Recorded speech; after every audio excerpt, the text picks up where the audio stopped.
Masiniai protestai Irane grasina peraugti į naują regioninės reikšmės konfliktą. Nepasitenkinimas ajatolų valdžia, prasta ekonominė padėtis ir politinių laisvių varžymas sukėlė didžiausią protestų bangą šalyje per dešimtmečius, lydimą masinio kraujo praliejimo. Tačiau kaip Iranas atsidūrė tokioje situacijoje ir ko galima tikėtis ateityje? Irano valstybingumo šaknys siekia dar 6 amžių prieš Kristų, kai Kyras didysis įkūrė Chaminidų imperiją. Nuo tada Iranas arba tapdavo supervalstybė, arba būdavo pastoviai užkariaujamas svetimų imperijų.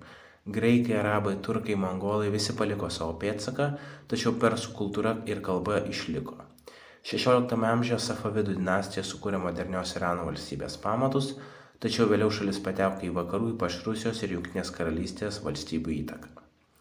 20 amžiaus pradžioje Iranas buvo itin atsilikusi agrarinė valstybė.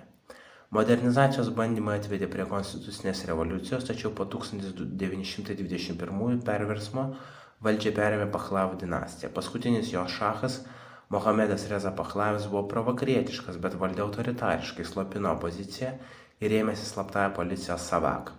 Lemiamų lūžių tapo naftos nacionalizavimas, kai demokratiškai išrinktas premjeras buvo nuverstas Jungtinių valstijų ir Jungtinės karalystės remto perversmo metu, o tai ilgam suformavo stiprų antiamerikietišką nusiteikimą tarp iraniečių. 1979 m. revoliucijos metu šachas buvo nuverstas, o valdžią perėmė islamistai, vadovaujami ajatolos Ruhollah Chomeinio.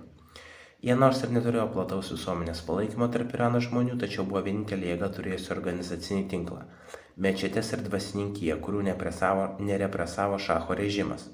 O tuo tarpu komunistai ir liberalai sėdėjo kalėjimuose ir jų lyderiai buvo nužudyti arba ištremti.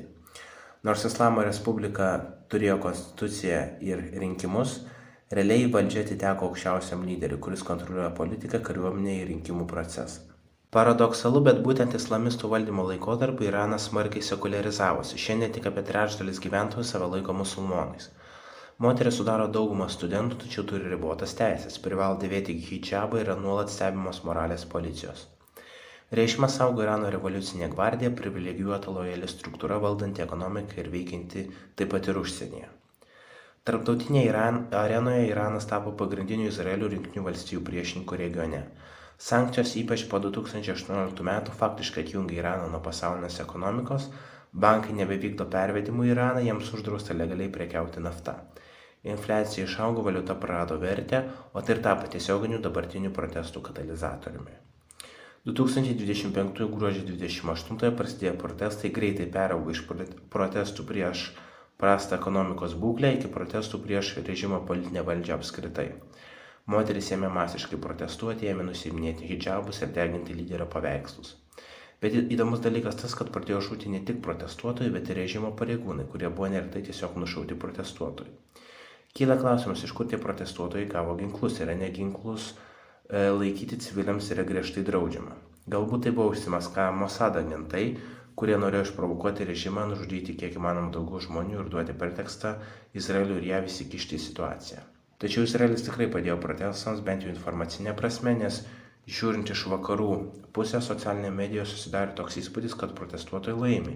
Ir taip pat, kad visi nori, jog į sostą grįžtų buvusio nuversto šacho sūnus kronprincas Reza Pahlavis, kuris ragino protestuotojus užimti valdžios pastatus.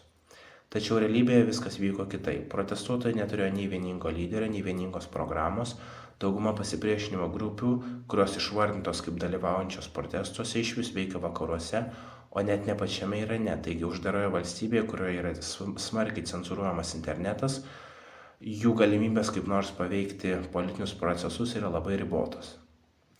Sausio 8 dieną Irano režimas uždarė visas komunikacijas su išoriniu pasauliu, tiek internetą, tiek telefonus ir kitas ryšio paslaugas.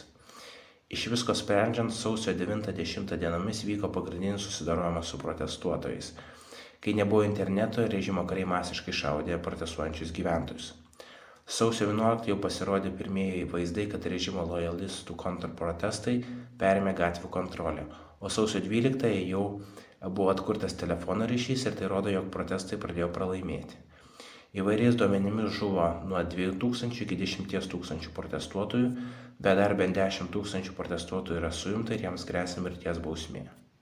Todėl vienintelis būdas pakeisti Irano režimą yra sausumos invazija. Jungtinių valstijų prezidentas grasino smūgiais Irano, jeigu jie masiškai susidoros su protestuotojais.